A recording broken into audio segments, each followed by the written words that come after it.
and welcome to Horror Rewind. This is Kelly Florence. And this is Mark Florence. And today we're talking about Shutter Island. Mark, this movie came out in 2010, and it was directed by Martin Scorsese. You didn't know that going in. How do you feel about that?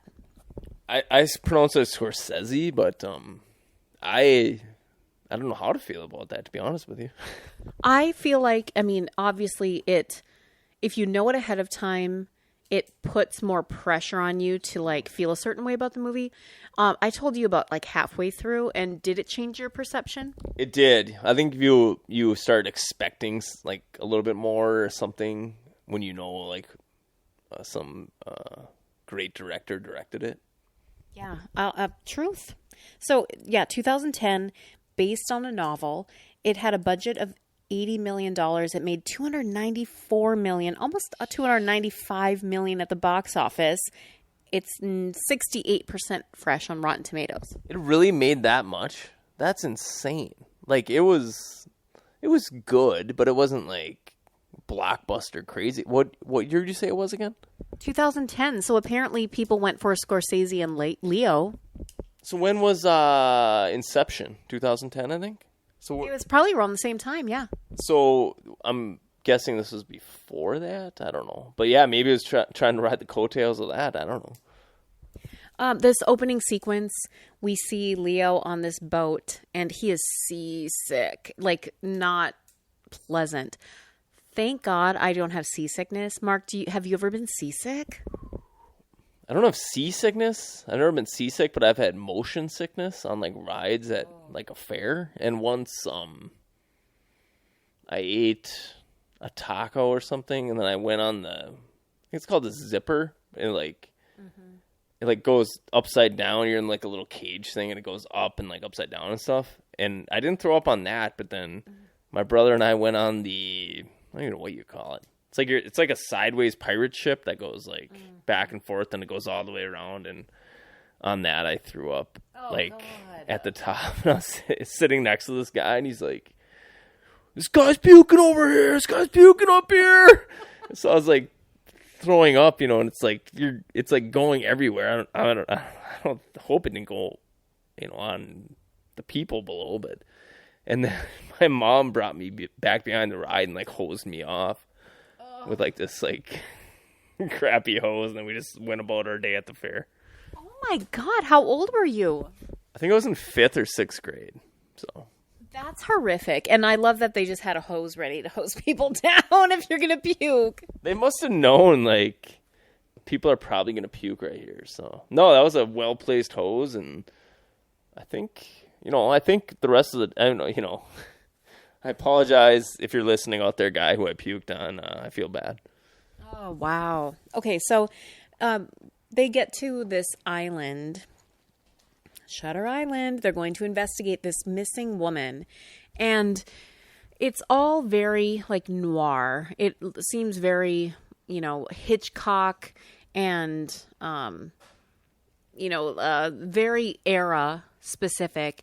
And so when I looked into and read a little bit more about Scorsese's inspiration for how he was going to shoot this movie, it is absolutely based on Alfred Hitchcock, and the soundtrack is so epic, and they just use all of this pre-existing music. It's classic pieces that are sometimes modern and sometimes older, but it absolutely 100% works. And I 100% recommend, if you're a horror movie or any movie soundtrack listener, listen to this soundtrack. It is beyond amazing. I really recommend it. So they get to this island, and Leo's partner, I'm going to call them by their real names, I'm sorry, but Leo's partner is Mark Ruffalo. And Mark and I have this continuing bit because we both loved Dances with Wolves growing up. And so every time Mark Ruffalo comes on, we're always like, Ruffalo, I've seen Ruffalo, because it's the buffalo thing. But Mark Ruffalo is amazing, and he's Leo's partner, quote unquote. We're going to get into some spoilers here, so just get ready. They enter this island. They have to give up their weapons, and there's a strange looking woman that waves at Leo, and it's just a little bit off-putting, it just starts this creepiness factor. Yeah, like the whole ship ride over there, it's all foggy and stuff. It just, something feels a little off about it. You even right then, you can kind of sense what's going on. Is this real? What's real? But yeah, that lady, very creepy. What does she say? I can't remember. She warns him get out or not get out. No, somebody tells him to run later. If this woman doesn't, she just waved at him. I thought she said mouth something, but maybe I'm wrong. I'm sorry. I don't know. I don't remember that. They get into meeting and talking to the first doctor guy, and Leo ends up taking some aspirin, which I'm like, I'm going to write this down because I bet this is going to come into play, and it does. Yeah, he accepted the pills a couple times in the movie.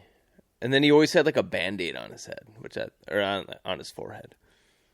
Yeah, so it's wait, what happened there? And they don't really explain it. Now, the thing that I did not remember, so I am pretty sure that we got this on Netflix, back when Netflix used to mail discs. Yes, children, they used to do that. We watched this, and I remembered it, but we only watched it once. But Mark, I'm like, Mark, we watched this movie, and you're like, yeah, I probably fell asleep. And that 100% is probably accurate. It's one of those movies that you will, not to say it's a bad movie, but it's one of those movies with a ton of dialogue, and there's it's just kind of a dreary, sleepy type movie. So a lot of, very easy probably to fall asleep to this movie.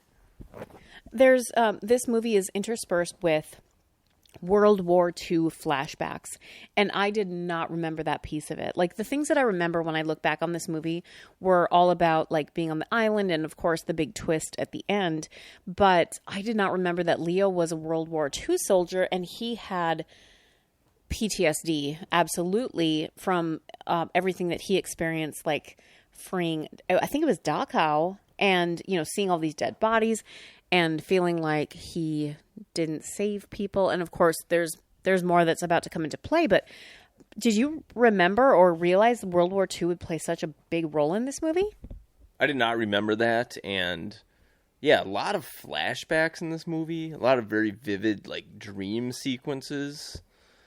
And yeah, it was a lot of him storming into this building, and this Nazi guy had tried to commit suicide, but he wasn't quite dead yet, and Leo was standing over him. The guy was reaching for a gun, so it was I think there was papers or money or something flying through the air. It was papers, and it was so. I mean, it's so Scorsese because it's beautifully shot. You're seeing just these papers fly, and in reality, it would never probably look like this, but maybe in memory, you could imagine it looking like this, and this bright red blood, and Leo just standing there watching this guy gasping for his last. How epic and beautifully shot, even though it's a horrific scene. Yeah, very beautifully shot, and good point. It wasn't it was a flashback, but it wasn't realistic. It was how you might remember a thing happening, where it was really, everything was extra, extreme, tons of blood. The guy was grasping barely for a gun he couldn't reach, and yeah, it was very. And then there was the dead frozen people outside. That was very disturbing as well. And later, they came to life in one of the flashback dream sequences. So yeah, a lot of what's real, what's a dream, what's reality kind of stuff.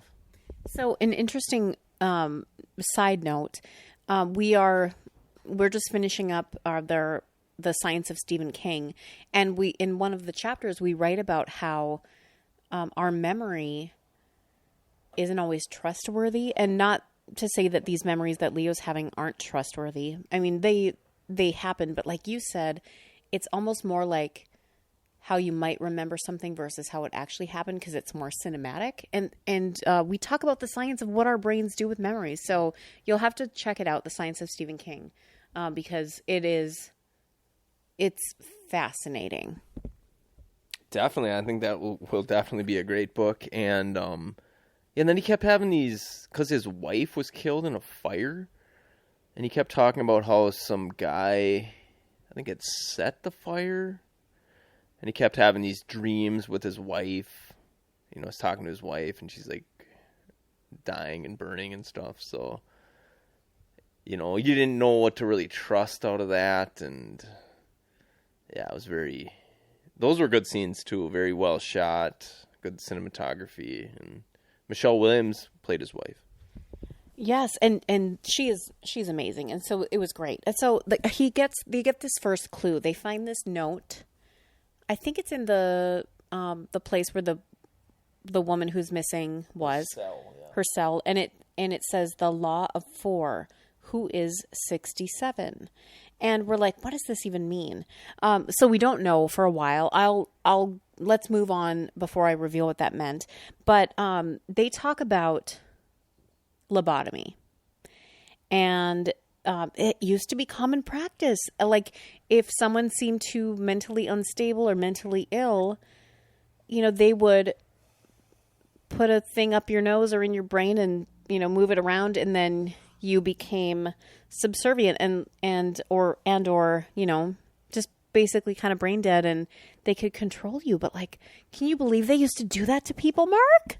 Yeah, it's very disturbing. I don't think not that I know of, do it anymore, but they do heavily medicate people, which I'm not saying is as extreme, but it is, and maybe it's necessary. I'm not a professional, but yeah, doing a lobotomy just seems like, especially back then, just seems like you're just guessing. Like, yeah, let's try this part of the brain or whatever. Oh, it seems so barbaric. So I really appreciated this sequence where they were interviewing patients, and we got an insight into why they did what they did. So, you know, they're all in here they are quote unquote criminally insane. They committed some sort of crime and they were deemed criminally insane. And I was thinking about the difference between the people who were interviewed and who is actually a sociopath. So like they killed because they enjoyed it, or they have some sort of gross lust for the act, versus the people who killed for survival. Like they had to kill their spouse or somebody because they were, you know, fighting for their life. And I mean, just thinking about the prison system and how, you know, we view crime, it's fascinating. Definitely, yeah. Different motives and different reasons for these crimes. Yeah, this island, we didn't talk about this yet. Like, there's these island movies where it's like you're on an island and there's like no way out. And that in itself has like a whole nother thing. Like, after the first day, like Leo's like ready to go, but there's like a storm and it's like he can't leave. But anyway, so yeah, there's like, I think there's 3 different wards in this thing. There's like a men's, a women's, like kind of regular one, and then there's this like old Civil War fort for like the really, really like messed up people. And then there's a lighthouse that's like heavily guarded, and that's even on an island within the island. Mm-hmm. It's on the sort of like rocky island where Leo believes they're doing these surgeries and these experiments on people, and they're Nazis. So, oh yes, yes. This is. I mean, it's layered, because not only does he believe that, you know, they're lobotomizing people, which, you know, they are, but they're doing it because they are, like, this Nazi doctor is there and, you know, fulfilling all of these Hitler, you know, protocols, which is, it's so layered. Okay. So speaking of these patient interviews, they are interviewing this woman called Mrs. Kearns, and she's like, oh, I need something to drink. And she asks Mark Ruffalo, could you get me a glass of water? So as soon as he goes to get her a glass of water, she takes Leo's notebook and writes "run" in capital letters. And it's like, and he like covers it up and he kind of hides it. And it's like, what is going on? It's like a little strange. Also, well, we don't see it right away. We don't even know what she wrote, but we find out that, like you were saying, we believe that Leo's wife, Michelle Williams, died in this fire. And so this is like a revenge movie. It's a revenge plot. And he is looking for this man named Andrew Latis, who set fire to the apartment, the building that ended up killing his wife. And so he is there. He took this case on Shutter Island specifically to look for the man who killed his wife. So it's like, okay, yeah, it's like another plot twist.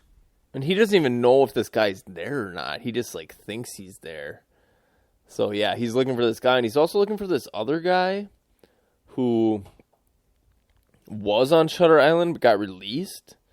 He was like a brilliant professor at MIT or something, and he got released, and he was like telling people like they were doing these experiments and stuff, and he ended up killing some people, and he went to a different prison, and he was saying like he purposely killed people to go to a different prison because he never wanted to be brought back to Shutter Island. But I think he ended up being on Shutter Island, right?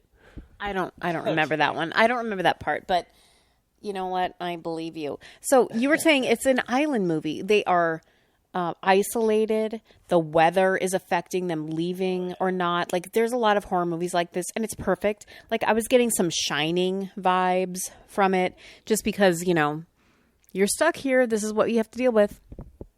Just hearing you talk, recently, I was also getting some Fight Club vibes. Like, yeah, you don't know what's real. You feel like, is Mark Ruffalo even real? Like, his partner, you don't know what's going on, really. So I just thought that was kind of similar. Absolutely. It's a good point. Now, we've looked it up. This movie was filmed in Massachusetts. And guess what? The storm is so aggressive. I mean, it's just like one of these nor'easters that attacks and, like, good luck. Yeah, it was a little over the top aggressive when they end up in the cemetery, and they're in this like little chapel building having this conversation, and it's just like pouring rain.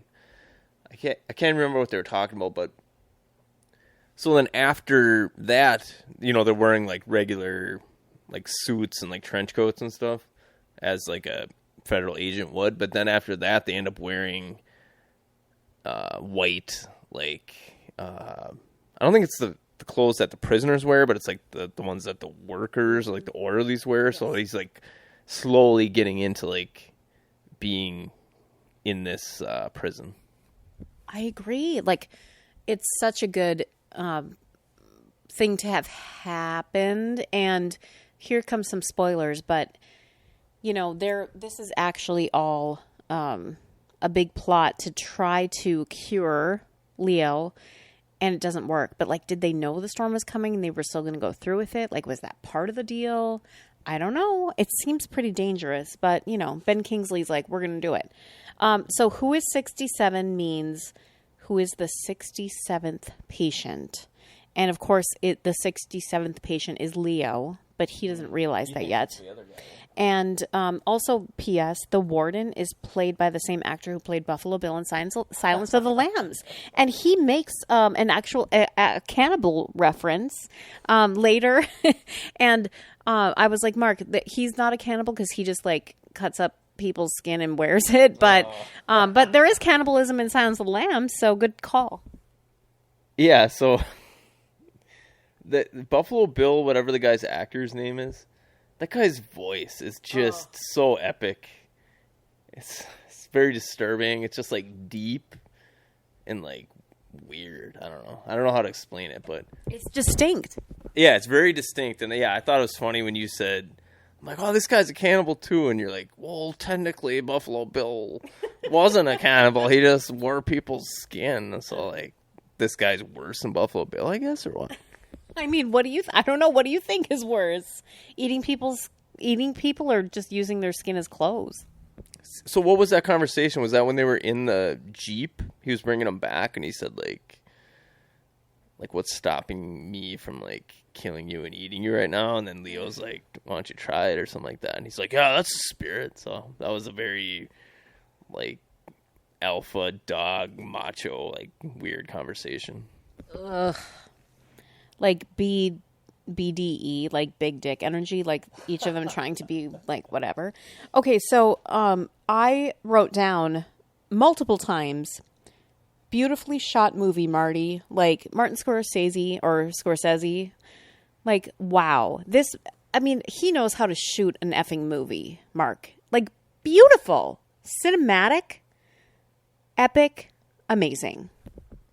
Yeah, I particularly like the scene when they went in the old Civil War fort. It was all dark, and he's like, "What is kind of a not a typical prison scene, but it's like you're walking down this hallway, and there's like just weird people everywhere, like almost like grabbing at you, and you go to the other side, and there's someone even worse on the other side. So it kind of like reminded me of like a haunted house. But then he finally finds, I think, the guy he was looking for, and they have this conversation. Before that, some guy actually attacked him. Yeah, like we were saying, watching this scene, I'm like, oh my God, this would be the most amazing haunted house theme. You could just be like Ward C from Shutter Island, and just people reaching out at you. And yeah, there's some people running around and not okay because, people have gotten out and like, ooh. So he looks like an orderly. So that's how he's able to pass and get through. But this is not okay. Yeah, it ends up like this guy tries to kill him, so he's like strangling him, and then the other guards come in. They rush the guy off to the infirmary. I was trying to think of the hospital, whatever. But yeah, it's like kind of like a weird maze in there. Everything's dark. It was a very, very well done scene and like good set design, I'd say. They also encounter, well, this is past that point, but do you remember when Leo is climbing the mountain or the rock and he encounters those rats? Mark, this is like your worst nightmare. Yeah, so he's going to try to make his way to the lighthouse, which is like, it's crazy storm and all that, and they're on this cliff. And he leaves, and he realizes he can't. He's with Ruffalo. Ruffalo wants to go with him. And he says no, adamantly. So Ruffalo stays back. And then he comes back to see Ruffalo's cigarette on the very edge of the cliff. And he looks down and sees Ruffalo, like, jumped or fell or whatever. But yeah, he's, like, climbing down this cliff. What was there, like, a piece of paper, like, came right out and he grabbed it? Remember the thing that proved? It was, like, the piece of paper that proved, like, who the patient was or whatever. Yeah. But yeah, so he gets to the bottom. And then all these rats come out of the water. It's like my worst nightmare ever because I'm afraid of heights and I'm afraid of like small rodents. And he has to climb up over because he sees this cave where he thinks the original lady they were looking for might be, which she actually is. And he has to climb over rats and wet rock to get to this cave. So I would not have done that. No, guess what? Me neither. Like, oh, gross. Okay, so I'm going to skip ahead. Patricia Clarkson is the actual woman in the cave, but you know what? She's an actress too because everyone is acting because this is all a ploy. But skipping ahead, Leo gets up to this lighthouse finally. Like, wow. Like, what a journey. And he realizes, or he believes, that they are creating, or they are trying to create soldiers who feel no empathy, fear, or pain. Because if you get a lobotomy, you don't feel those things anymore. And so guess what? You're just going to do what you're told because you're basically a zombie. And so speaking of this isn't the same, but it is similar. Go watch that Nazi zombie horror movie. What is it called now? I can't remember. I need to look it up. Or wait. Campbell! Overlord. Go watch Overlord because it has similar themes and it's amazing. So anyway, there's this line, Mark, that really got me at this point. They said wounds can create monsters in you. Regarding trauma. And like Leo's trauma was not only World War II, do we discover, but actually what happened to his wife and children. He has believed this entire time that this woman who escaped, quote unquote, had drowned her children, and that's why she was imprisoned to be criminally insane. But actually, like, the memory comes back and we see through the flashback that his wife was not well and she ended up drowning their 3 children, and Leo discovered it, and it was so horrific. And then he killed his wife in response to this act, and it was so morbid, so beyond grotesque. Like, I can't even believe it. 100% agree. Yeah, it kind of reminded me of that scene in the Misery prequel that you watched where Castle Rock, where she had to drown her daughter. But yeah, everything like kind of came together at that one point. It was just like, oh my God, this is nuts. So it made stuff make sense. But yeah, that was when somebody's unwell and they're like harming their own children, kind of like this lady from Idaho or whatever who claims she thought her kids were zombies, and I think she killed them, and then they went to Hawaii. She just got caught. I don't know what's gonna happen there, but yeah, like people who are unwell that are like doing harm to their own children, that's just disturbing. Ugh, it's the ultimate worst. Okay, so we find out Leo is actually a patient, of course.